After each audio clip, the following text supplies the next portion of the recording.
The rain pounded JFK's glass like drumsticks as Adrian Hale stepped onto his London-bound flight that Thursday night.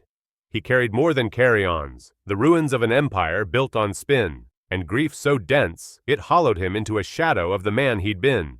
For 2 years he'd sprinted from his son's death, a marriage in shards, and decisions that led him here.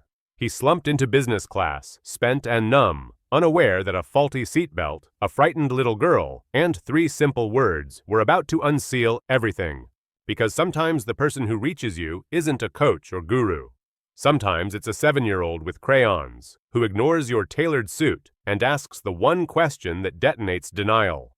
Before we dive back in, tell me where you're watching from, and hit subscribe if this story pulls you in. The Thursday downpour turned the tarmac into a gray mirror, reflecting distant borough lights. Travelers flowed through the terminal with heads bowed, dragging suitcases like private burdens they wished could be checked and forgotten. The air smelled like wet wool, coffee, and the electricity of departures. Among them moved a man lugging something heavier than luggage. At 41, Adrian had a face carved for magazine covers and summits. Angular jaw, dark hair threaded with impeccable silver. His bespoke suit fit like paint. Tonight, the polish couldn't hide the exhaustion etched into every line.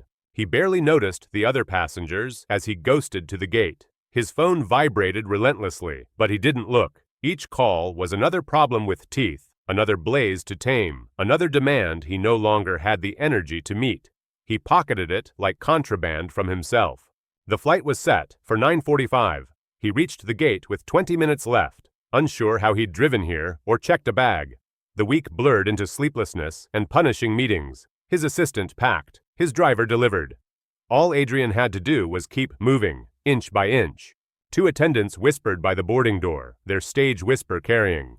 "That's him," said the younger, a blonde in a severe bun. "Adrian Hale. My partner reads all the tech sites, says he's brilliant." The older one, kind-eyed, murmured back, "Brilliant or brutal? Saw headlines about a humanitarian project gone wrong." "Investigation's coming," the older added. "They say he crushes competition." Adrian pretended deafness and scanned his pass. The older attendant smiled professionally, but wariness shadowed her eyes. He wondered what reflected there: shark, burnout, or just another traveler flying towards something unnamed and away from something unforgiven. Business class was half empty, a relief. Adrian took his window seat and shut his eyes, the universal "leave me alone" sign. Up here, people respected invisible fences. Around him, overhead bins clacked, families negotiated seating, and the crew's practiced ballet set the aluminum hive for launch. Somewhere back in economy, a young voice cracked the hum. "Mama, I don't want to." A woman answered softly, steady as breath. "Layla, we talked about this. Grandma's waiting in London." But what if we fall? The question hung like turbulence before it ever arrived. Adrian opened his eyes despite himself. Through the seat gap, he saw a young black woman kneeling in the aisle, soothing a little girl. 7 maybe. The woman wore a simple ponytail, jeans, a tired sweater, infinite patience in her voice. That kind of gentleness made him look away. He didn't want to think about that species of love. It hurt. The chime called everyone to sit. The woman, Dr. Lila Brooks, buckled her daughter, Layla, whose hands clamped the armrests. Outside, ground crews skittered like neon insects. Engines gathered a low growl. Safety demos washed over him like static. He could recite them by heart. He shut his eyes and let the words drift past. Then the bumps began, ordinary for takeoff, until, behind him, metal snapped and a child cried out, "Layla!" Instinct ripped him around. The buckle had failed. The girl pitched forward, sliding toward the seat gap. Adrian moved before thought. He reached through the gap, catching sweater fabric, anchoring her until Lila hauled her back and clutched her close. 3 seconds, maybe less. But something inside his chest cracked open like a sealed jar. "Oh my God," Lila breathed. "Thank you. Thank you." "She okay?" he asked, voice rougher than planned. "I think so," Lila said, shaken. "The buckle, it snapped as we accelerated. How does that happen?" The kind-eyed attendant arrived, calm, settling like a warm blanket. "We'll move you both. Empty spots in business. You shouldn't worry about faulty equipment." Lila started to protest. We can't. No charge, ma'am. Safety issue. 5 minutes later, Lila and Layla sat across the aisle from Adrian. The girl had stopped crying, but fear still widened her eyes. She studied Adrian like a puzzle. He tried to ignore the small, persistent gravity of that gaze. At last she spoke, voice soft, but cutting through engine noise. You look tired, sir. He blinked. Of all things, he barked a laugh that wasn't exactly a laugh. Yeah, long week. Layla, Lila warned, cheeks flushing. Not polite. It's okay, Adrian said, and surprised himself by meaning it. When was the last time anyone had been that honest with him? Most people either wanted something or feared him. This child wanted nothing and feared nothing. She simply named what she saw. Sorry, Lila added anyway. She lacks a filter. Most grown-ups could use fewer, he replied, attempting a smile. The muscles protested. It felt like trying on a forgotten jacket. But yeah, you're right, I'm tired. Layla nodded, satisfied, but kept watching him, curious and unafraid. My mama says sleeping helps when you're tired. Your mama is very smart, he said. She helps people, Layla added. That's why we're going. She talks to other helpers. Lila looked mortified, but there was pride in the edges. Adrian recognized the mixture, determination braided with worry. That's important work, he said. It is, Layla answered with absolute certainty. Mama says everyone deserves a safe bed. The plane leveled. The chime released belts. Tablets glowed, books opened, headphones clicked. Adrian's briefcase pressed his shoes, full of documents waiting to devour him. Instead, he watched Layla draw. She produced a scarred notebook and a half-empty crayon box, treating both like treasure. She carefully chose a green crayon, tongue poking out in concentration. He found himself watching her hand make its own logic on paper. A few minutes later, she noticed and beamed, offering the green crayon across the aisle. Color helps when the sky feels sad, she said. He stared like it was a relic. When had he last colored anything? Grade school? Oh, I'm not much of an artist, he confessed. That's okay, she said. You don't have to be good.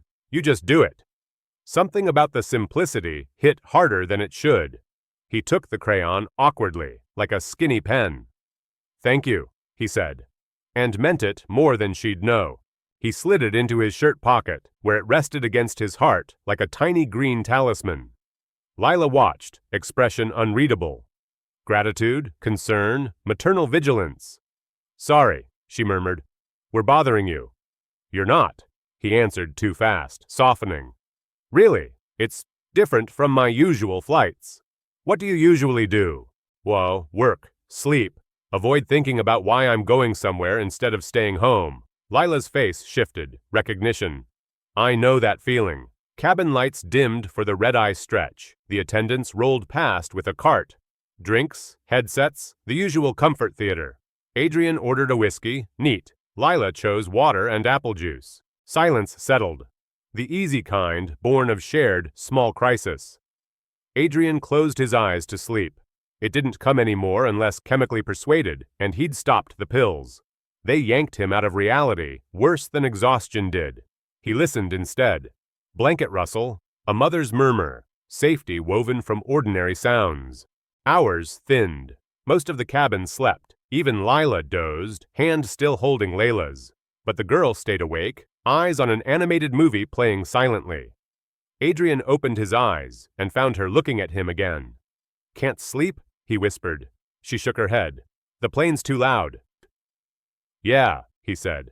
It is. What do you do for work? She asked. He considered how you explain tech CEO to a second grader. How do you compress AI platforms and data infrastructure to a child's world? I solve problems, he said finally. People bring me problems. I try to fix them. Her eyes lit, superhero bright. He laughed, this one real, small and startled. Not the cape kind, he said.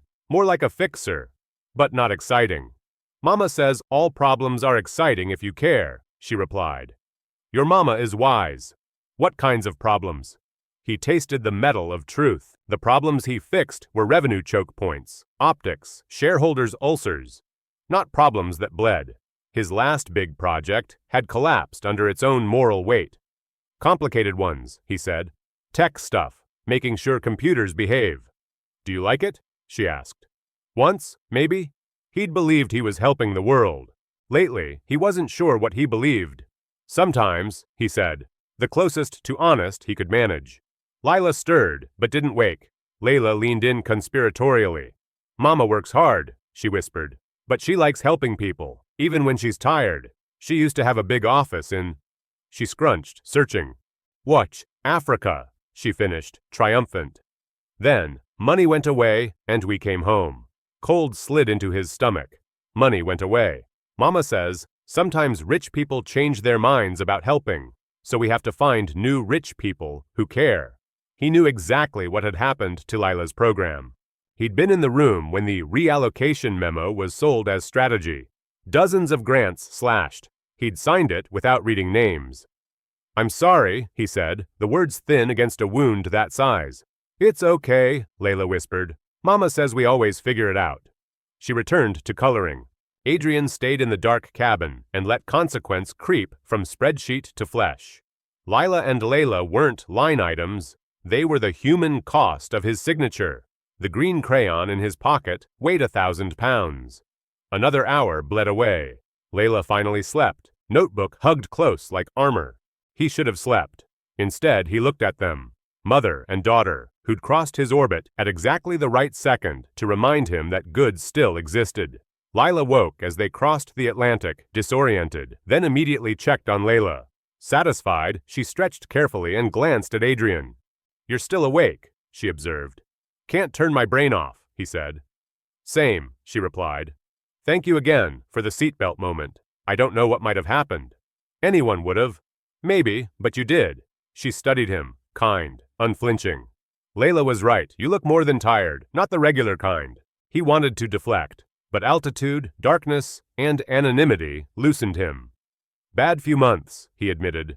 Work bled into life. I used to think I was building something that mattered. Now I'm not sure. Lila nodded. I ran a health outreach program in Uganda. Real impact. Then the funding vanished. We shut everything down and came back to the States, she said. The knife twisted. That must have been devastating. It was. But I'm trying to rebuild. There's a conference in London, making connections, chasing new funding, starting over. She smiled, edges tired. Layla thinks I'm a hero. I'm improvising. She showed me her drawings, he said. Lila groaned, affectionate. She shares with everyone. They're beautiful, he said. One of her father, with wings. The sadness sharpened. James died 3 years ago. Car accident. Layla was 4. She remembers less than I wish. I try to keep him alive for her. I'm sorry. Thank you. She studied him again, and he knew she could see right through his expensive armor. You lost someone too. The words clung to his throat. Therapy hadn't pried them loose. His wife had begged. He'd shut everyone out. Here, a stranger's quiet opened the vault. My child, he said softly. Sadie. She was 7. About Layla's age. Lila's hand moved instinctively, then stopped, honoring the space. What happened? Car accident 2 years ago. I was supposed to drive her to school, but I had a dawn meeting. My wife took her. Someone ran a red. They said it was instant. Oh, Adrian, Lila said. Compassion full, but not performative. I'm so sorry. I haven't been home in months, he confessed.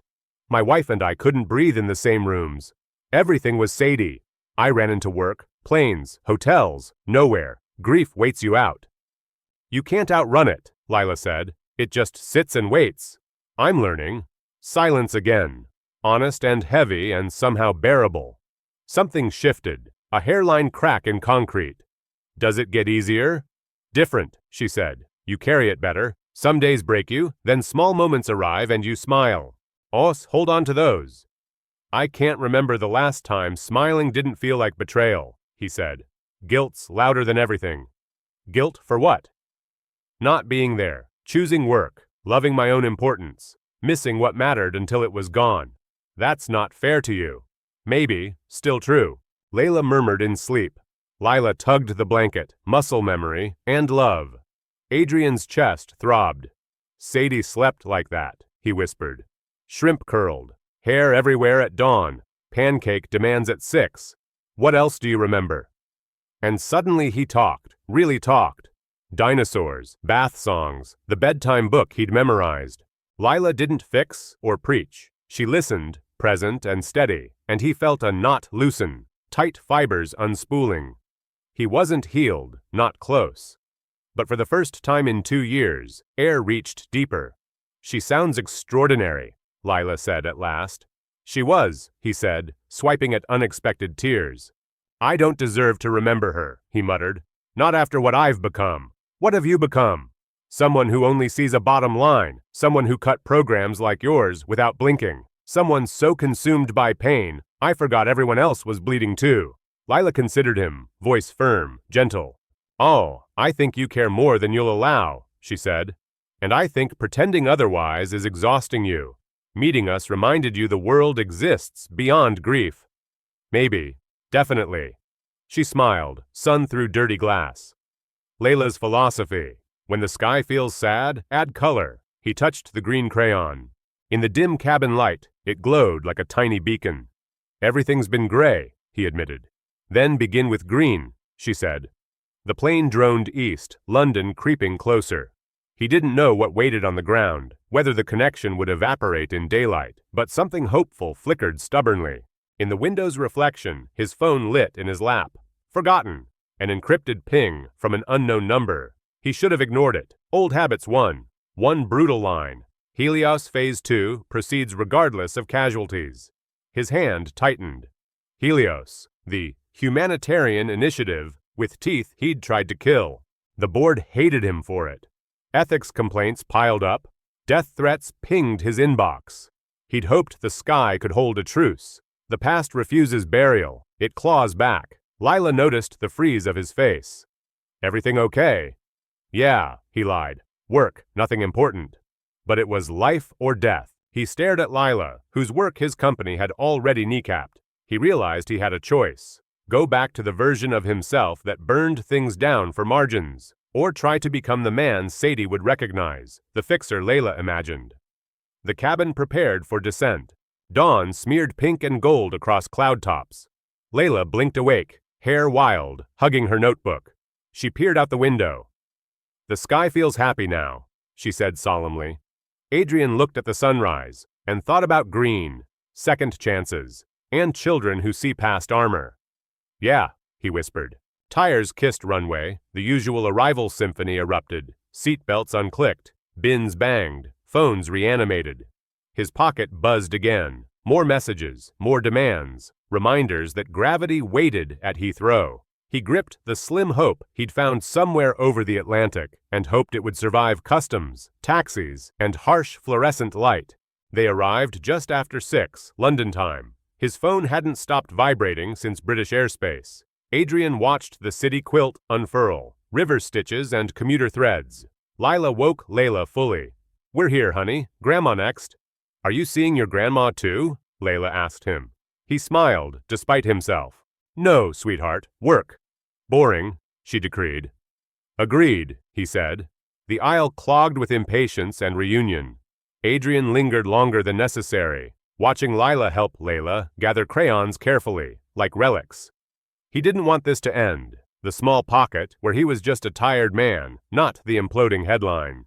The crowd funneled through the jet bridge into Heathrow's bright bustle. Well, Lila said, hitching her bag, I guess we split here. His phone rang. Kara, his assistant.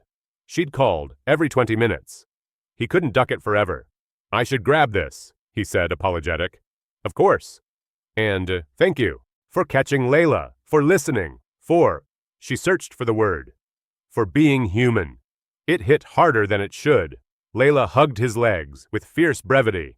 Bye, fixer man, don't forget to color. Then they were gone, swallowed by the terminal. He was alone with a ringing phone. Kara. Finally, she snapped.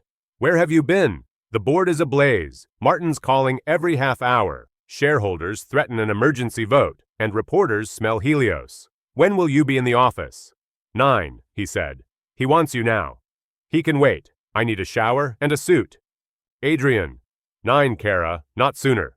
He ended the call before the argument hardened. Heathrow surged around him, lives in motion. He felt untethered, as if he might drift, unless he latched onto something solid. He joined the customs line, already rehearsing fires to put out and lies to starve. Then he heard Lila's voice ahead, strained. These are valid for 8 more months. I used them last time. The officer, face stern, sifted papers. Layla tucked close, anxious. Your visa allows tourism, the officer said. This letter mentions a professional conference, different classification. It's a charity summit, Lila pleaded. Oh, I'm unpaid, speaking for a nonprofit. Regardless, I must flag this. Step aside. Adrian moved without thinking, carving through the line with that practiced, entitled confidence boardrooms had taught him. Dirty looks bounced off. Excuse me, he said evenly. Is there an issue? Sir, wait your turn, the officer said. I believe there's a misunderstanding, Adrian replied. Dr. Brooks is attending the Global Ethics and Humanitarian Summit. I'm one of the keynote sponsors. She's with my delegation. Lila stared, bewilderment and recognition wrestling, but wisely didn't contradict. You can verify? The officer asked. Adrian scrolled nothing with conviction. Conference staff can confirm in minutes, he said, or we can debate visas while my delegation misses its panels. Your choice. He used his boardroom voice, calm, steel. The officer recognized authority's cadence. A stamp smacked. Welcome to the United Kingdom. Lila gathered papers, hands trembling thanks. Adrian followed them clear. Away from the desk, Lila turned. What was that? She asked, more stunned than angry. You just lied to a customs officer. I solved a problem, he said gently. That's my gig, remember? You said you're a keynote. Are you actually attending? He hesitated. He hadn't planned to. He had a collapsing company to triage, a furious board, and a scandal to survivably cauterize. But looking at the fatigue in her face, he nodded. I'll make sure I am. Why? Maybe because you helped me last night more than you know. Let me return a fraction. She studied him, those clear, intelligent eyes, seeing more than he liked. You're not just some random executive, are you? No, he admitted. Should I be worried? He half smiled. Probably, but not about this. I'll see your credentials sorted. I have people. Layla tugged. Mama, I'm hungry. The tension cracked. Lila exhaled, smoothing Layla's hair. Okay, baby. Breakfast. She looked back.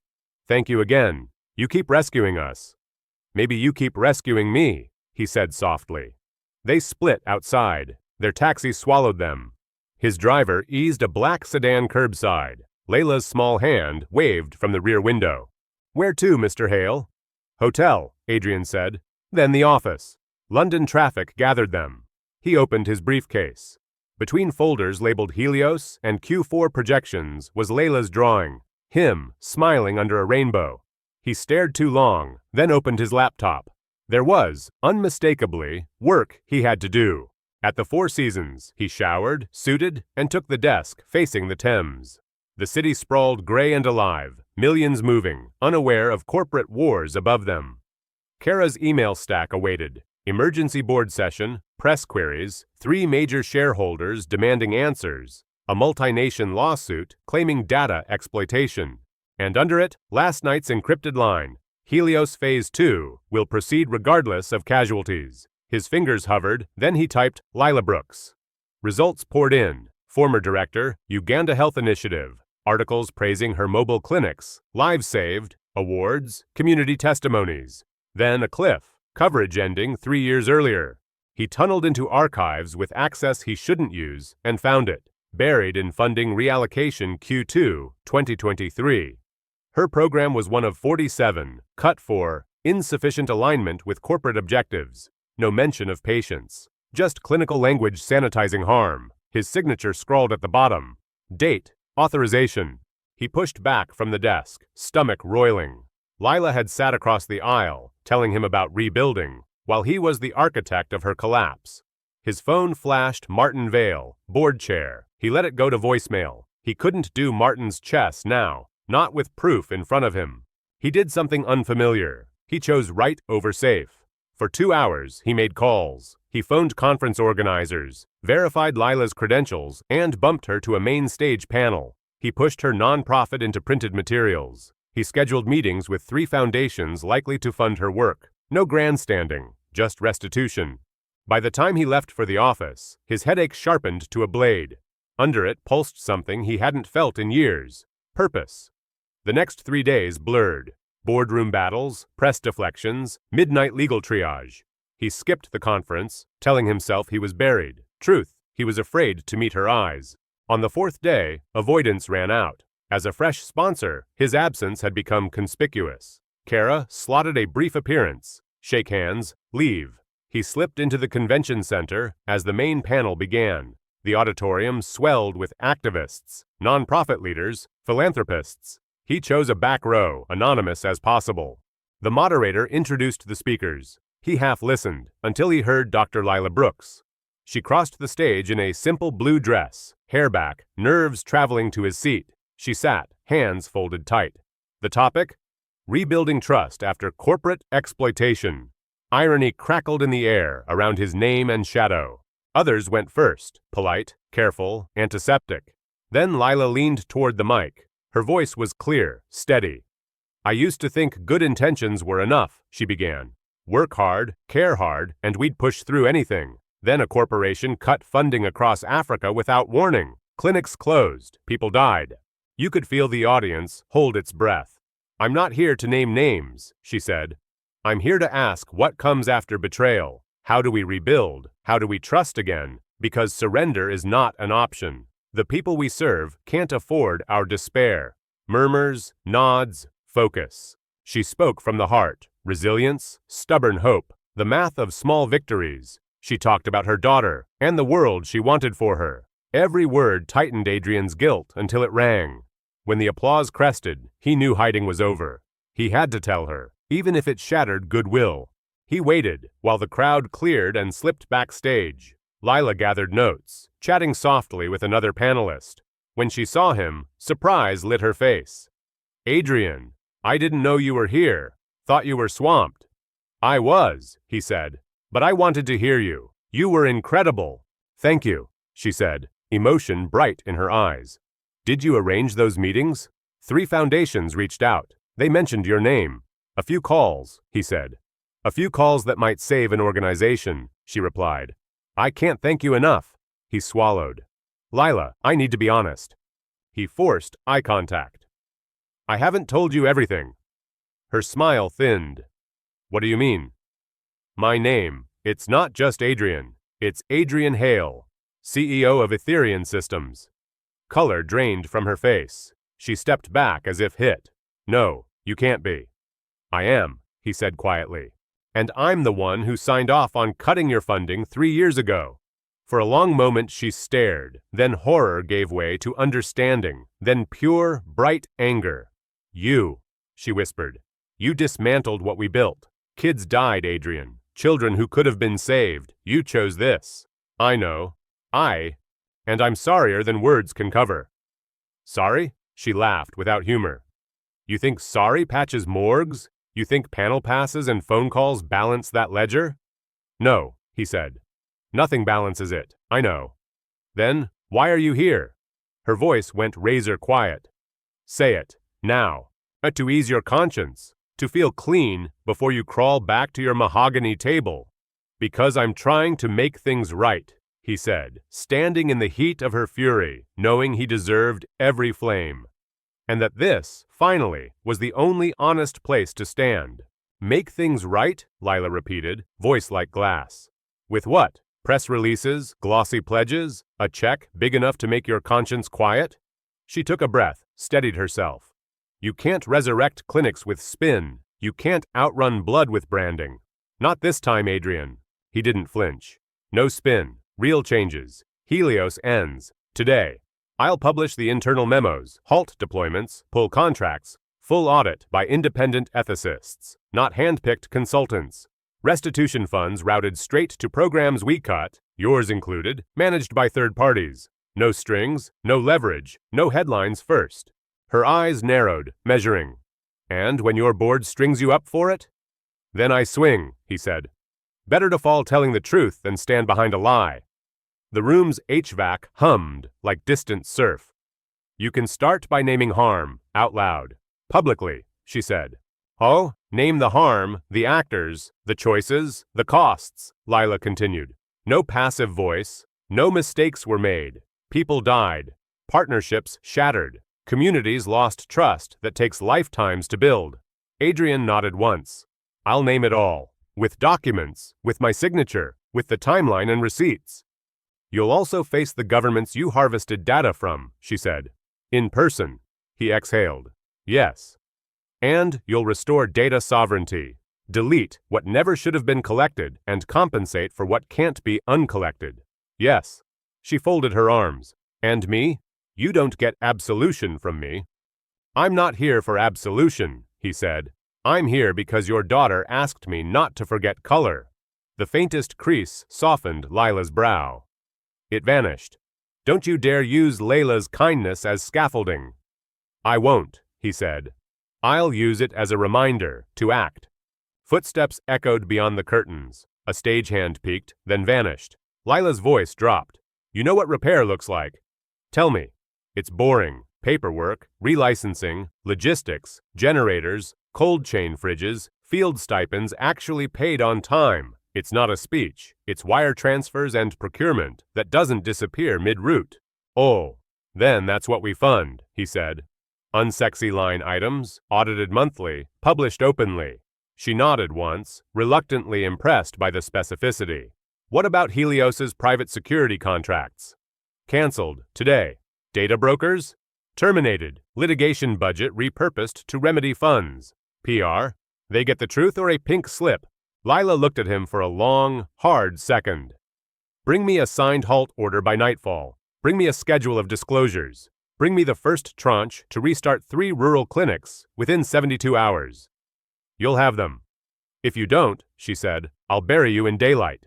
He managed a tired smile. Sunlight's the plan. Her phone buzzed. She glanced down. An email from the summit chair, slotting her into a prime media block. She cut her eyes back at him. You did this? I moved a few chairs, he said. The microphone was already yours. My voice doesn't fix your record, she said. It isn't supposed to, he replied. It fixes what it can, where it matters. A silence settled, uneasy, honest. We're not allies, she said. We're intersecting storms. I'll take that, he said, as long as the rain lands where needed. The panel door creaked. Applause swelled outside as the next session emptied. Lila gathered her notes, spine straight. I have interviews. I have resignations to draft, he said. Start with Martin Vale, she said. He engineered Helios's loopholes. He did, Adrian answered.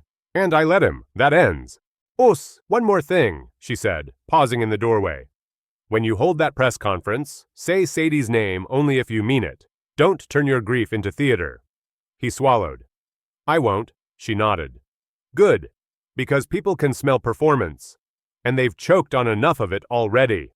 She was gone, blue dress vanishing into the conference maze. Adrian stood alone with the chilled air and the low hum of electricity, the green crayon pressed against his heartbeat. He dialed Kara. Put compliance, legal, and security on a joint call in 10. Draft the Helios halt. Now? Kara asked. Now, he said. And get an external ethics firm on standby, someone with teeth, not a rubber stamp. We'll hand them everything. A beat. This burns the house, she warned. Then we build a better one, he said. Also schedule a press conference, tonight, 7.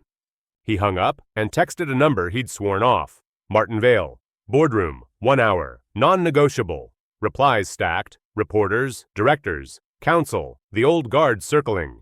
He pocketed the phone, exhaled, and walked into bright convention light, blinking as if from a cave, a man about to unspool a fuse publicly.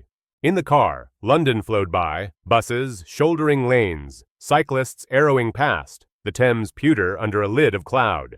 He drafted the halt order line by line, scope, cessation, notifications, data destruction, third-party escrow, restitution. No euphemisms, no hedges. He signed it digitally, then printed for ink. At headquarters, glass and steel reflected his approach like a question. He took the elevator alone, watching floors blink past. The boardroom was already full. Martin at the head, jaw set. Directors arranged like a chess problem. Adrian slid the document stack onto the table. Helios stops, today. Absolutely not, Martin snapped.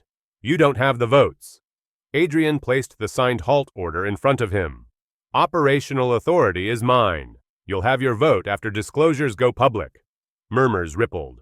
Disclosures? A director asked. All of them, Adrian said. Contracts, side letters, emails. We confess before we're indicted. You'll crater shareholder value, Martin hissed. We'll preserve something rarer, Adrian said. A soul. Sentiment doesn't pay pensions, Martin shot back. Truth does over time, Adrian said. And we owe it to people we harmed. He looked around the table. Or you can fire me, but you'll sign this first. Silence held. Then Kara slid into the room with a tablet. External firm confirmed. They want everything in 48 hours. Press is booked for 1900. Martin's nostrils flared. This is a coup. No, Martin, Adrian said, finally weary. This is an admission. And a start. If you tank this company, Martin began. We already sank it the day we called exploitation innovation, Adrian said. I'm hauling it back to surface, or going down strapped to the hull. He looked at Kara. Send the halt order, notify partners and governments, freeze Helios accounts, begin escrow transfers. Kara's fingers flew. Done, she said. Phones vibrated in a chorus around the table, alerts cascading. Adrian turned back to the directors. You'll each receive the disclosure schedule. If you prefer to be surprised, stay seated. If you prefer counsel, step out now. 3 chairs scraped back immediately. Martin didn't move. You think this wins you forgiveness? No, Adrian said. I think it buys someone medicine and keeps a generator on in the bush. That's worth more than my reputation. He gathered the folders. I have a press conference to prepare and a mother to face again. In his office, he stared at Sadie's photo, gap-toothed grin, marker on her fingers. He took the green crayon from his pocket and placed it beside the frame like a votive. I'm trying, he whispered. Then he opened a blank statement and typed the first line. We chose profit over people. Reporters packed the atrium by evening, lenses aimed, hiss of whispers, under warm lights. Adrian stepped to the podium, notes in hand, but not needed. I won't waste your time. Etherian systems harmed communities we promised to help. We harvested data without consent. We cut lifelines. People died. Today, Helios ceases operations worldwide. We're disclosing contracts, communications, and off-book arrangements to regulators, partners, and the public. Restitution funds are established and independently governed. Data collected without consent will be deleted. What can't be reversed will be compensated under advisement from affected governments and organizations. I signed the orders. I take responsibility. No passive voice. I approved cuts that shuttered clinics, including Dr. Lila Brooks's program in Uganda. That decision haunts me, as it should. This isn't penance. It's the floor of repair. Hold us to it. Hold me to it. Hands shot up. Are you resigning? A reporter asked. If the board calls for it, yes, he said. I won't fight to keep a title. I will fight to keep promises. Are you doing this to avoid charges? We're doing this because it's right. Charges, if they come, will be met with cooperation. You've spoken before about loss, another reporter said gently. Does this connect? He inhaled. My daughter Sadie died 2 years ago. Grief didn't make me moral. People facing harm did. A child on a plane reminded me that color still exists. I owe her a world that deserves it. The conference ended in a roar of questions and camera clicks. Adrian stepped away, pulse hammering. Kara caught his shoulder. Phones exploding. Some directors want your head, some want a miracle. Governments are surprised. We'll show them the plan, he said. Then we'll show them the money moving. He left the building into a cool, restless night. Across the river, lights stitched the water. His phone buzzed, a message from an unknown number. Phase 2 was already in motion. Brave speech, watch your back. He pocketed it and kept walking, aware of shadows, committed to walking anyway. At the hotel, he found an email from Lila. No pleasantries, just bullet points. licenses needed, routes to reopen, a prioritized list of medicines, salaries for field nurses, diesel estimates. Logistics, exactly as warned, boring, life-saving, ledgered. He replied with confirmations, attachments, timestamps, money moved, not promises, proof. Outside his window, sirens braided with river wind. Adrian set the green crayon beside his keyboard and opened a new memo. Governance overhaul, immediate steps. He didn't ask for redemption. He asked for receipts, repairs, and relentless follow-through. Somewhere across London, a mother tucked in her child. The work began. Even as he said it, Adrian heard how thin it rang. Because meeting you and Layla reminded me, there are lives under every decision I sign. Because I want to be better than I've been. Lila shook her head, tears bright. I trusted you. I told you everything. Ishim. And you sat there knowing, she said, voice breaking. Knowing what your company did, and saying nothing. I didn't realize it was your program until after landing, he admitted. But you're right. I should have told you immediately. Why didn't you? Because I was afraid. Afraid of this, of your eyes. Oh, how am I looking at you? She asked. Like I'm what's wrong with the world, he said. Maybe I am. Lila wiped at her cheeks, angry.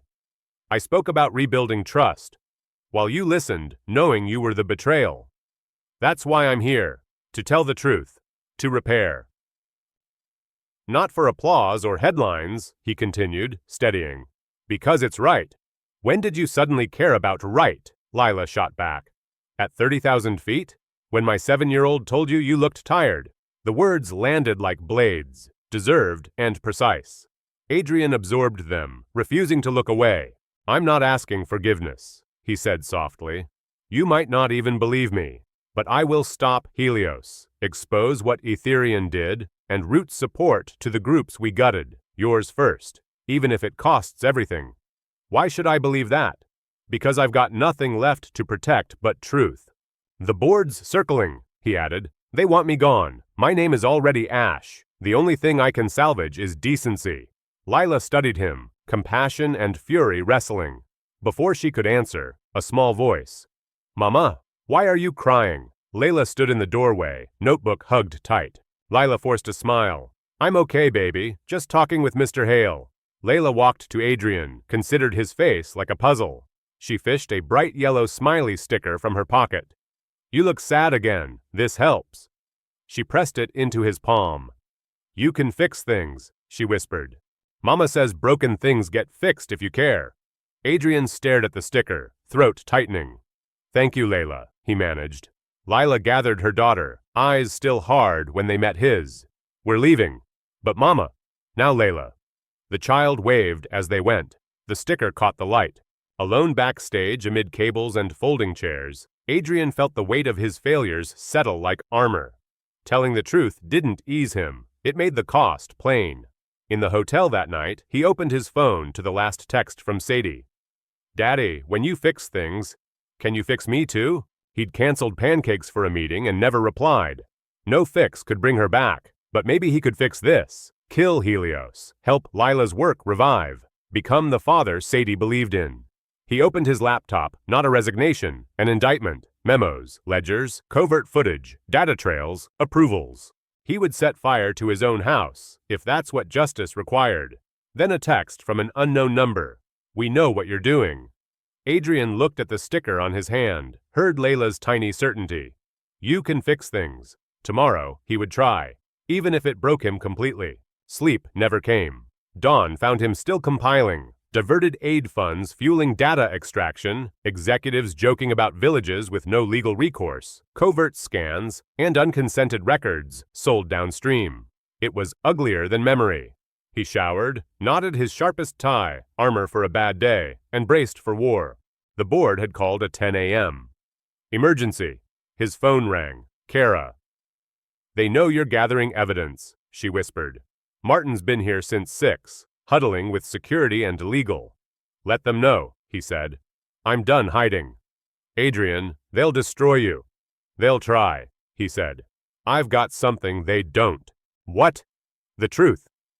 He ended the call and stepped into Canary Wharf's glass and steel cathedral that once thrilled him. Now it felt cold, as if he were entering an aquarium where sharks watched from the dark. Employees tracked him with rumor-fed eyes. He kept walking, head high, pulse steady. The elevator climbed like a countdown. The executive floor buzzed. Murmurs, sidelong glances. Doors shut a second too soon. Kara met him in the hall, worry etched deep. "They're all inside," she said. "All 12. Martin brought counsel. This isn't normal." "I know," he said. "Whatever happens, you knew nothing. But I did help." "You followed instructions," he said. "Don't let them make you a casualty." The conference doors opened. Martin Vale stood immaculate, contempt barely concealed. "How generous of you to join us," he said. Adrian passed him without pausing. The table of directors looked like a jury. "Sit," Martin commanded, claiming the head chair. "I'll stand," Adrian replied. "This isn't a negotiation," Martin warned. "Correct," Adrian said, placing his briefcase on the table but leaving it closed. "Because Helios ends today." The room erupted. Overlapping outrage, legal threats, disbelief ringing off glass and wood. Martin's palm cracked the table. Silence dropped. "You lack authority," he said, dangerously calm. "Especially to kill our highest margin initiative." "Margin from unconsented medical data," Adrian said evenly. "From harvesting biometrics under aid cover. From converting human beings into product lines. Helios is predation, and every one of you knows it." "Careful," growled Clark, new CFO, voice smooth with warning. "Those are accusations." "They're facts," Adrian said. "Documented." Martin leaned back, studying him like a broken instrument. "This looks like a breakdown," he said. "Overwork, sleep deprivation, paranoia. You wandered into a charity conference and promised money we cut for good reason." "That's your story?" Adrian asked. "It's the truth," Martin said coolly. "You've lost perspective. You're letting grief run governance." "You mean conscience," Adrian said, control fraying. "We helped people while selling them." "We revolutionized access," Martin snapped. "Sustainably. Profit isn't sin." "Weaponizing records is," Adrian answered. "Tell that to families denied coverage after we peddled their files," he went on, voice lowering. "To clinics shuttered while we siphoned value." Clark folded his hands. "Even if true, and I'm not conceding, it's reckless to kill a multi-billion-dollar operation, thousands of salaries, pension funds. You'll crater livelihoods." "I'm preventing more lives from being cratered," Adrian said. Martin stood, color rising. "Enough. This isn't about morality. It's about leadership. You're unfit." He slid a folder across the table. "Per your physician, acute stress, probable depression." Adrian's stomach iced.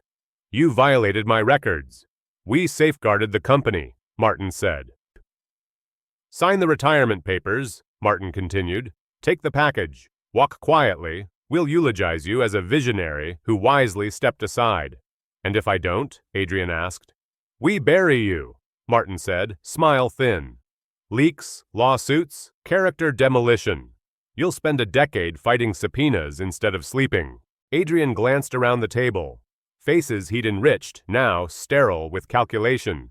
He saw Lila's fury in one mind's eye, Layla's sticker in the other.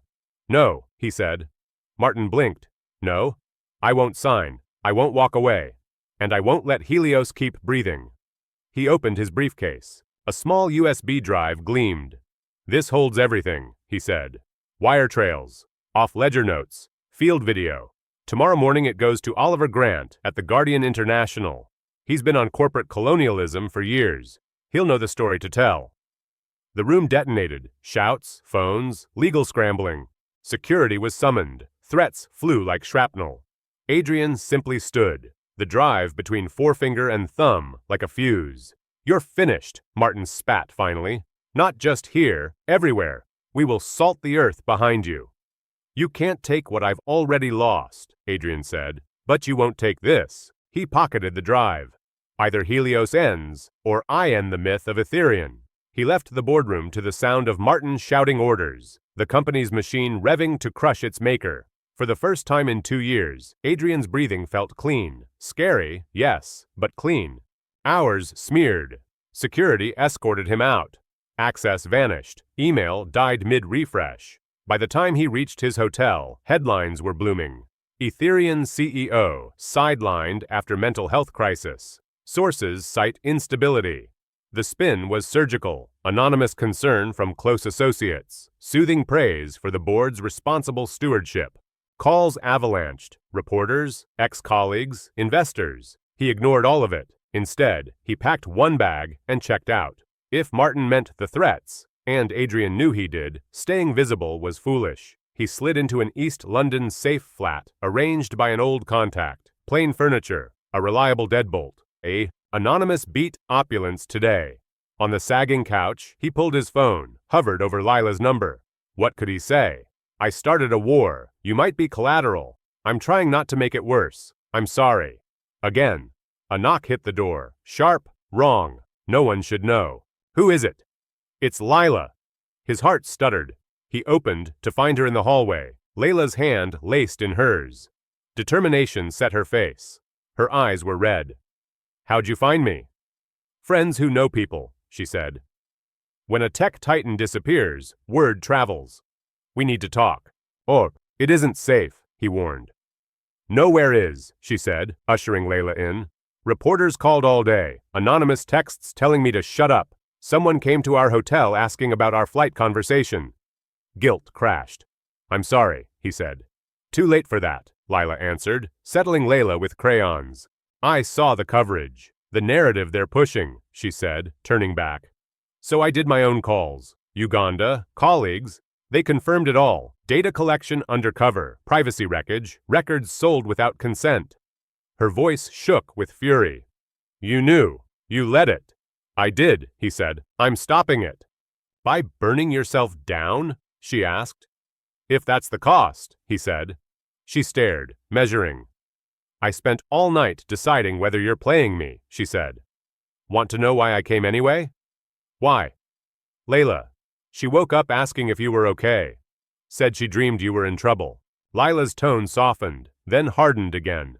My kid has better instincts than I do, she said. You don't deserve her faith. But you're trying. That counts. I've got evidence, too. She lifted her phone. Sworn statements, vanishing charts, unreported breaches. I've been compiling 3 years, waiting for someone to listen. Why show me? He asked. Because I'm furious with you. And with a system that rewards this, she answered. If we're going to topple them, we do it together. I'm not doing this for you. I'm doing it for the people who never got a choice. I understand, he said. Good. So what's the move? She asked. He opened his laptop. Spreadsheets, emails, field video. For 2 hours they cross-referenced, braided timelines, shored holes. Lila was merciless and exacting, interrogating claims, tightening language. Layla colored quietly, then brought a drawing. 3 stick figures holding hands beneath a bright, bossy sun. That's me, Mama, and you, Layla explained. We're a team. We are, Adrian said, voice snagging. Evening leaned in. Lila's phone vibrated. She listened, face draining. We need to move, she whispered. Now. What? A friend says people are offering cash for info about us together. Oh, they want leverage, Adrian said. If they tie you to me, they'll use you against me, Lila finished. She swept crayons into a backpack. Either way, we leave. Safe place? Oliver Grant, Adrian said. Journalist, has a secure drop. If we reach him, the story survives. Let's go. They left within minutes. Adrian with his laptop, Lila gripping Layla's hand down a back stair into rain-slicked streets. They cabbed close, then walked the rest. Hoods up, shoulders hunched. Oliver's bolt hole was a plain flat above a Vietnamese joint in Shoreditch, cumin and star anise ghosting the stairwell. Oliver opened the door, 40s, ink-stained fingers, eyes that missed little. Hale, he said, looking him over. Took you long enough to find a spine and company. His gaze slid to Lila and Layla. This must be one hell of a story. It is, Lila said. We're telling it together. Coffee then, Oliver said, stepping aside. Long night inbound. Inside, cramped but clean, Adrian unfolded the yellow sticker, creased, barely sticky, still smiling. Lila noticed. She believes in you, she said quietly. Keeps calling you Fixer Man. I hope she's right, he said. For all our sakes. I hope so too, Lila said. Because if we fail, if they bury us, we need to know we bled for something real. We will, he promised. London's lights tiled the dark outside. Somewhere, Martin's war room spun plans. Somewhere, people paid for his signatures. Here, 3 stubborn hearts sharpened hope. Another message hit Adrian's phone, more specific now. You won't leave London alive. He showed Lila. She read, looked up, steady. Then we make sure the truth outruns us, she said. Layla glanced over her crayons. Don't quit, fixer man. Adrian's smile came unforced. I won't. Promise. They got to work. They wrote through the night. Coffee, cold noodles, relentless sourcing. Oliver was surgical, demanding documentation for every line, predicting each deflection Ethereum's lawyers would attempt. By dawn, they had an unassailable spine. Names, timestamps, transfers, contracts, field logs. It would stand in court and in the court of public opinion. The summit's closing session was set for 2. Weeks earlier, Adrian had been penciled as a late-ad speaker. The board surely assumed he'd crawl away now. That was their mistake. You're actually doing this? Oliver asked. Walk on stage and torch your own house? Exactly, Adrian said, straightening his tie. He looked to Lila, who was tying Layla's shoelace with quick, practiced hands. Unless you think I shouldn't. Lila's anger had cooled to tempered steel. Do what you know is right, she said. But know this. Once you start, it won't stop. They'll come hard. Lawsuits, smears. Maybe worse. She flicked a glance at Layla, lowered her voice. Last night's text wasn't theater. I know, he said, touching the inside pocket where the drive rode like a small planet. But if I don't, Helios grows. People keep getting carved up for profit. And I stay the man I despise. Are you fixing the big problem today? Layla asked, earnest. I'm going to try, he said. Good, she nodded. Trying's the bravest. She held up a new drawing, stick figures on a stage, a crowd of circles. That's you telling truth. He almost broke. What if they don't listen?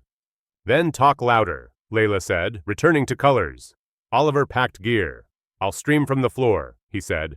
Once you start, the internet gets it. Even if someone yanks cables, we'll have mirrors everywhere. He paused. Security? Let them watch, Adrian said. If they swing, cameras swing back. I'll be there, Lila said. Front and center. If seeing us steadies you, good. If it scares them, better. He wanted to tell her to keep Layla away, but he'd forfeited that right. Lila's work had been wrecked by his choices. She deserved to witness whatever reckoning came. They left separately, different routes, just in case. Adrian wore the same clean armor, navy suit, white shirt, quiet tie. In his wallet, Sophie's photo faced the yellow sticker. The Thames gleamed pewter as he reached the exhibition center. Security clustered at the doors. Metal detectors droned. He clocked men who read as corporate muscle, not event staff. Martin's eyes in suits. Radios lifted the second they saw him. But credentials were credentials, and this was public. He walked through without breaking stride, heart drumming. In the main hall, glass walls framed the river like a witness. Tiered seats rose in arcs. Activists, philanthropists, diplomats, reporters. Cameras perched like hawks. He spotted Lila and Layla midway back, blending into the sea. Oliver had posted near an aisle with a clear sightline. Backstage, a harried organizer intercepted him. Mr. Hale, we didn't expect, given the news. I'm still on the schedule, he said. Well, yes, but the board sent a replacement to speak for Ethereum. Martin Vale is here. Then the audience gets 2 versions, Adrian said mildly. Transparency plays well at an ethics summit. The organizer swallowed, nodded. After lunch, 30 minutes. 30 minutes, stretched like wire. Adrian stood in the wings as polished talks lauded responsible innovation. Irony dripped. Then Martin appeared, immaculate. Their eyes met. Poison flashed. You shouldn't be here, Martin murmured, stepping aside to block no one. We had an understanding. You had demands, Adrian said. I had a different plan. It won't work, Martin said. We've prepped rebuttals. You're radioactive. No one believes you. Then you're safe, Adrian answered. Martin's smile was blade thin. Last chance to walk. Take it. I ran out of last chances, Adrian said. The host stepped up to the mic. Names rolled. His heart kicked hard. He walked into uncertain applause, 1,000 eyes weighing rumor against reality. He found Lila. He found Layla, small hand lifted in a brave wave. Lila's nod was not approval, acknowledgement, maybe permission. He gripped the podium. "Thank you," he said, voice finding level.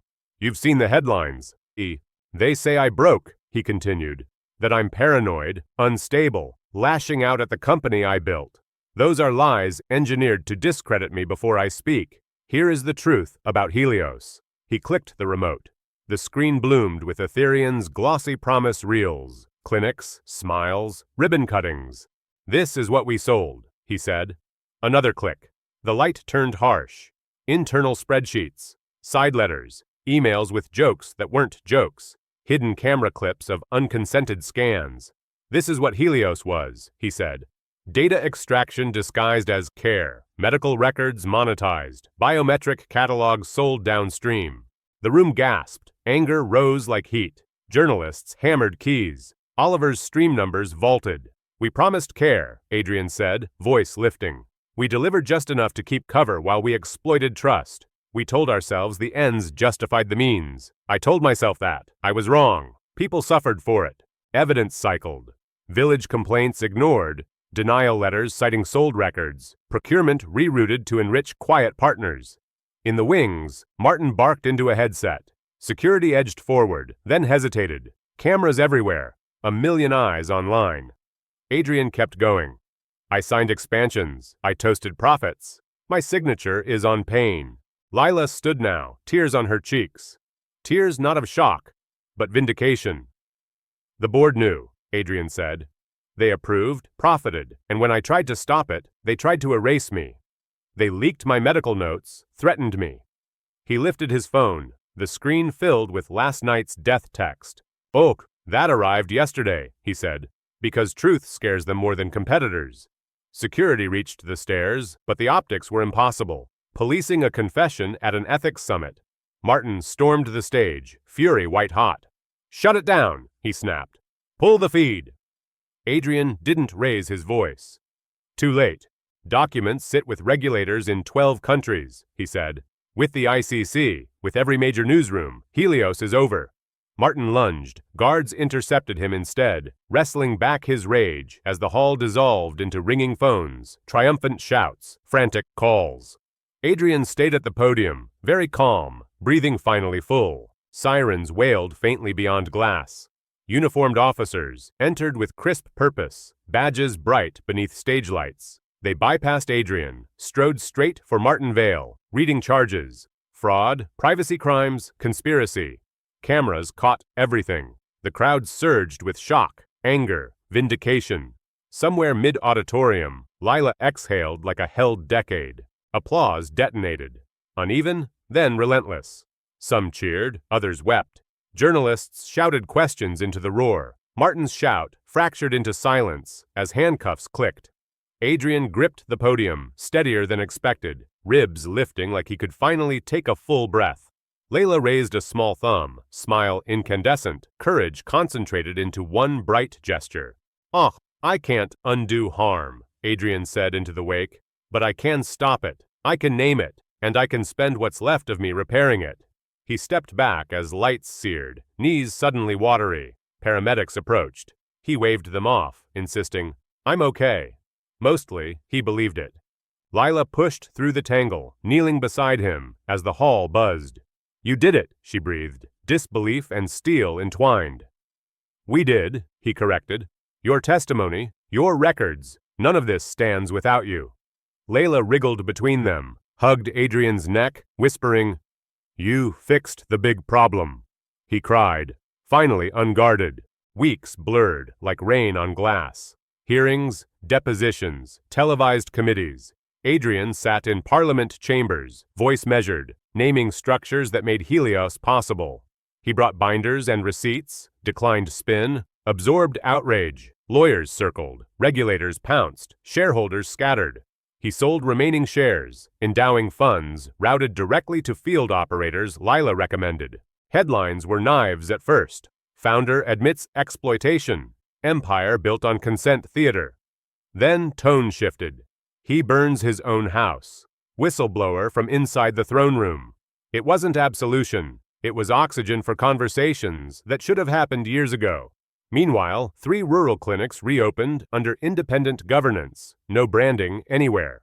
Lila's organization, rebuilt, diversified, secured multi-year funding from consortia wary of PR gloss, hungry for receipts. She negotiated clauses that protected data sovereignty, codified refusal rights, enforced local leadership.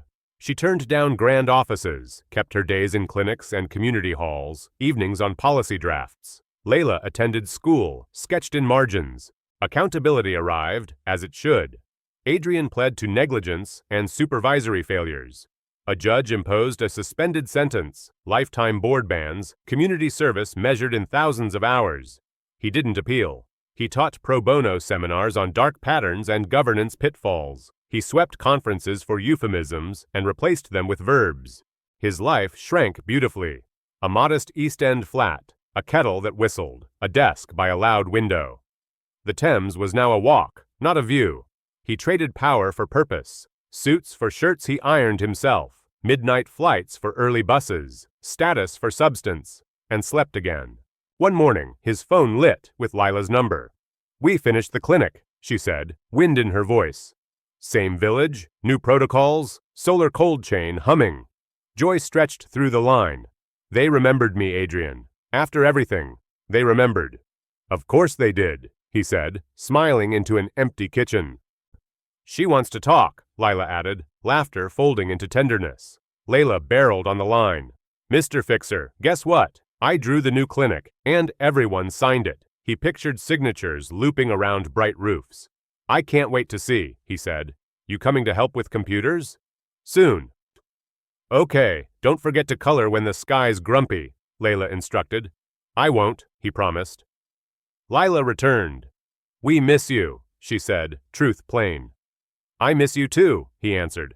"Thank you for believing I could change." "You earned belief," she said. "But remember, redemption's a practice, not a finish line." He framed 2 pictures above his desk, Layla's rainbow trio and Sadie's faded dinosaurs. Opposite the drawings sat a draft essay on product ethics. The seduction of growth at any cost, the slow moral drift disguised as efficiency, guardrails that must be bolted early. He wrote plainly, without scolding, with scars. In his wallet, the yellow sticker rode beside Sadie's photo.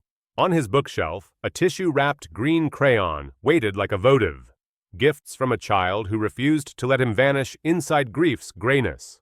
Talisman against the old self's return. Reminder that courage sometimes looked like small, ordinary kindness. Outside, London hurried. Couriers threaded buses. A dog tugged a writer past a bakery. A neighbor watered plants in mismatched slippers. Somewhere inside those lives were people harmed by his signatures. He couldn't find all of them. He couldn't fix every wound. He could refuse to create new ones. A news alert flashed. Another giant under investigation for covert data funnels. The industry shuddered. Adrian watched regulators quote the Helios disclosures as precedent. He closed the article, reopened his draft, added a section titled "When Metrics Become Morals," outlining ways to tether quarterly goals to human outcomes non-negotiably. He spoke to founders in borrowed classrooms, whiteboards scarred by old equations. "Design consent like you design uptime," he told them. "Treat refusal as a feature. Build tripwires that halt you without a hero." He drew failure modes like maps, circled traps he'd fallen into, and wrote no excuse beside them. One afternoon, he paused mid-sentence, walked to the window. The sky over the towers was a clean blue, unusually generous. He remembered Layla's verdict on their landing morning. "The sky feels happy now." He let the line rest on his tongue, a quiet liturgy, and believed it, simply. Emails chimed. Students sending drafts. A clinic requesting refurbished tablets. A privacy group inviting him to advise. He accepted what he could, redirected what he couldn't, stayed allergic to spotlights. He measured progress in generators humming, nurses paid on time, backups tested, silent clinics loud again with laughter and argument. The internet kept its appetite. Think pieces, hot takes, cycles of outrage. He tried not to watch himself in it. He saved bandwidth for the unglamorous columns, cost per kilometer for cold chain delivery, stipend parity across regions, patch schedules for offline devices. He learned the names of drivers by first name. Meanwhile, Lila led an international coalition, not from a dais, but from folding chairs, insisting policy sessions include the communities at stake. She kept no extraction without reciprocity at the center. She texted Adrian photos: a repaired wellhead, a training circle under a tree, a solar freezer gleaming like hope. They spoke often, but not constantly, letting their work, separate and braided, set the rhythm. When they met in London, they walked long loops by the river, arguing details, trading jokes, letting silences do their own stitching. Sometimes Layla joined, skipping, pocketing pebbles, leaving tiny stickers on bridge rails. On tougher nights, grief returned with its old precision. Adrian would sit with Sadie's drawing, let memory flood without drowning. He didn't bargain with loss anymore. He built around it, rooms strong enough to hold both ache and laughter, purpose and fatigue. He slept, woke, tried again, repeated. Invitations arrived, panels, keynotes, op-eds, hungry for contrition arcs. He said no politely. Invite Lila, he answered. Invite local leaders. Invite the clinic registrars who keep records with more integrity than most executives. Some organizers pivoted, some didn't. He didn't chase stages. He chased improvements measurable without applause. The restitution fund released another tranche. Line items that looked boring until they saved lives. Vaccine carriers, diesel, cold room repairs, hazard pay, a satellite link that wouldn't go down mid-upload, repairs for a battered ambulance. Layla mailed him a crayon-signed thank you for boring things that matter. He taped it above his monitor. On weekends, he cooked simple food, burned some of it, learned herbs by smell, switched to a cast-iron pan like an oath. He visited used bookstores, reclaimed underlines from old selves, left notes in margins for future strangers. Choose people, document everything, don't confuse speed with care. Once, he and Lila returned to the convention hall where it broke open. The staff had moved on. The stage felt smaller than memory. They stood in the back, heads tilted. Wild day, she said. Wild day, he echoed. They laughed. Surprised and grateful, the sound came easy again. Layla tugged his sleeve. Did your knees shake? She asked. Like a washing machine, he said. She giggled, solemnly handed him a new sticker, green heart this time. Backup color, she explained. He stuck it beside his watch face. Redundancy, he said. Exactly, she replied, proud of matching his vocabulary. He declined a documentary offer. Make it about the clinics, he told the director. If I'm in frame, it should be carrying boxes. He did carry boxes, awkwardly, but learned the rhythm. Lift with legs, don't rush the line, remember names, listen more than you speak, don't block doorways. The regulator reports landed, dense, unflinching, citing Helios as a blueprint for what never to repeat. Fines fell like winter hail. A few executives pleaded out. Some fought and lost. Adrian supplied affidavits, declined victory laps, sent follow-up emails asking whether the restitution tranches had cleared to local accounts. In the quiet hours, he wrote letters he'd never send. To families harmed, to Sadie, to the version of himself who chose speed over soul. He didn't expect answers. The act steadied his hands. He learned an odd, beautiful discipline. Keep promises small and relentless. Keep timelines honest.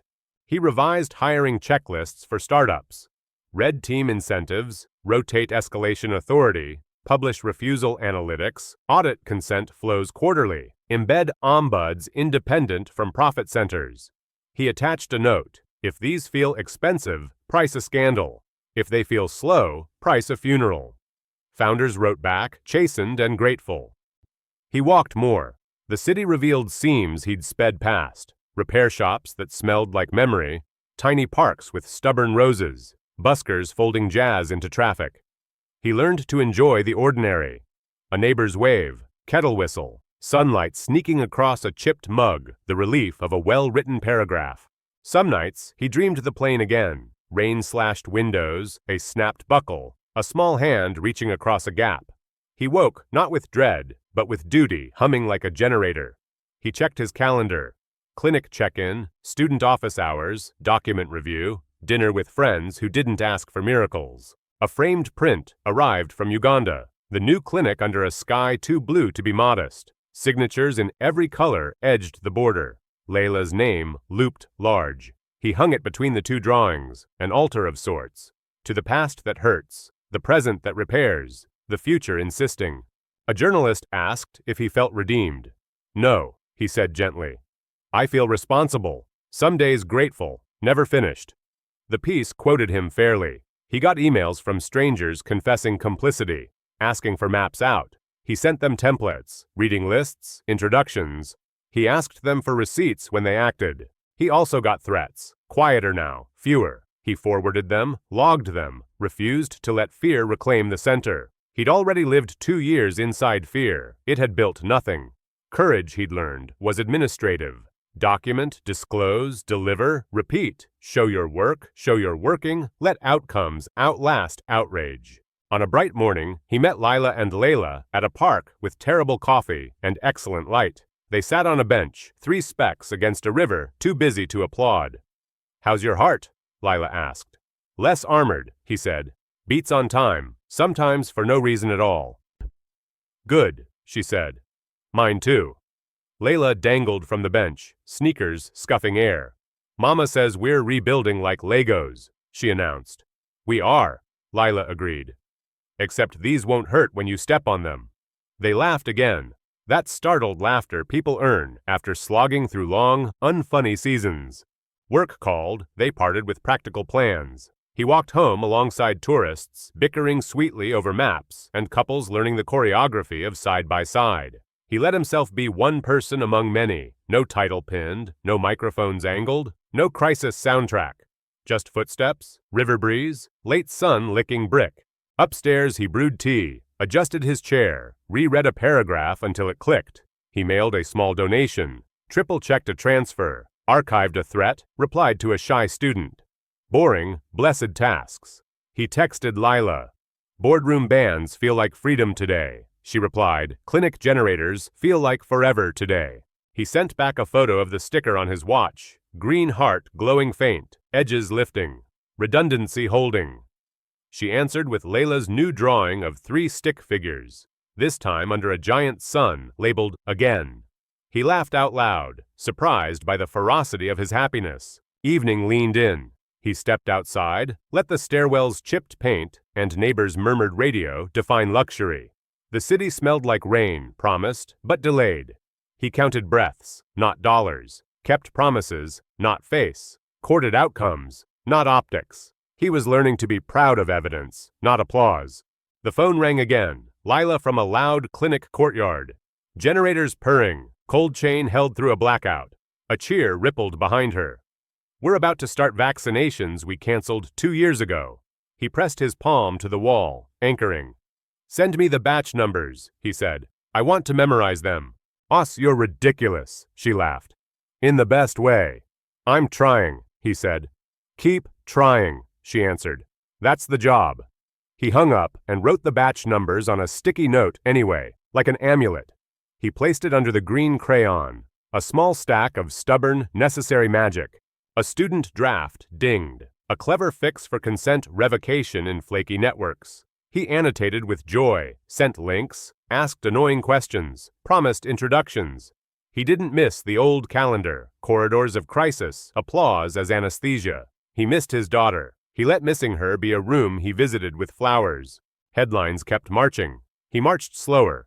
He learned the names of receptionists and guards and janitors. He wrote fewer emails with subject lines that shouted. He scheduled walks like meetings. He put call a friend on lists and treated it like work. It turned out connection likes calendars too. On the anniversary, he visited a small park where trees held light differently.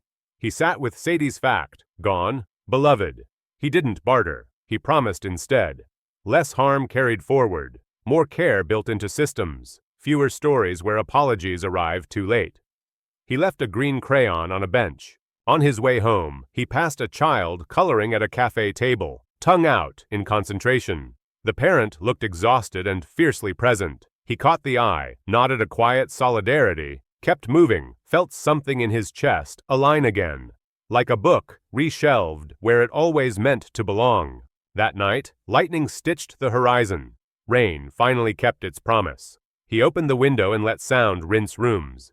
He drafted a page titled Guardrails That Survive Leadership Changes, outlined how to bolt ethics into architecture rather than personalities. He ended with make doing right cheaper than wrong. In came an email from a regulator. Thanks for a clause suggestion, already saving them months. He smiled, typed back a practical amendment, attached a template, CC'd 2 local advocates. He'd learned never to ship policy without the people it touches shaping line breaks. He pressed send, exhaled. Tomorrow's list waited. Review procurement for refrigeration, lecture at a polytechnic, coffee with a burned-out founder, call with a rural nurse about tablet cases that don't shatter. Nothing glamorous, everything real. He turned off half the lights and let the room become sky shadow blue. A city sighed beneath him. He checked his wallet, sticker still holding, barely, photo still tender, always. He tucked them back, whispered thank you to no one and 2 people at once. He set an alarm, placed the green crayon on the sill, where moonlight could find it, where morning would too. He slept. Morning returned like a promise kept. Sun on the kettle, bus brakes singing the same old urban hymn. He laced shoes, gathered notes, grabbed a bag with more cords than clothes, locked the door twice. On the stairs, a kid's skateboard rattled. He grinned, remembering balance you feel more than see. He stepped onto the sidewalk at the exact moment a gust lifted, bright and clean. The sky was absurdly blue, London behaving like a postcard. He paused, remembering a small voice on a plane. The sky feels happy now. He said it aloud, unembarrassed. The sky feels happy now. It wasn't victory he felt. It was alignment.